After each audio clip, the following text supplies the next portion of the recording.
Sa Sagay City, sa patay, lima pilason sa pagbungguanay isang pribado nga Salakyan kag series bus samtang. Sa Victoria City naman rider kag angkas ni patay matapos makabunggo man sa bus. Yaring balita nga aton gintutukan.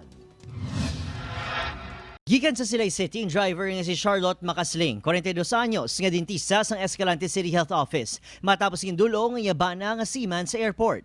Kaupod sini ang 77 anyos ng Iloy nga si Asuncita Brion. Nagapungko sa backseat si Brion, kaupod ang ila kabulig sa balay. Sa investigasyon sa kapulisan, mahimo nga napiyungan si Makasling. Rason ko nga naglapaw ini sa ang lane kay nakabunggo sa nasugata nga bus nga ginamaneho naman ni Ramonito Bagayo pag-abot sa National Highway sa Barangay Poblacion 2 sa syudad sa Sagay. Sa interview naman namon sa driver sa series, nakita niya layo pa nga nag-ikis-ikis lang nga nagtalagan.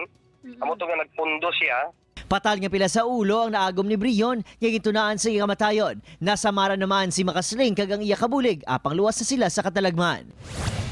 Sa syudad naman sa Victorias, patay sa Earl Surilla, 21 anyos, kag Richard Christian Casin, 39 anyos matapos aksidente nga makabunggo ang ilang motorsiklo sa Manog Park nga series bus sa Osmeña Highway, Barangay 13.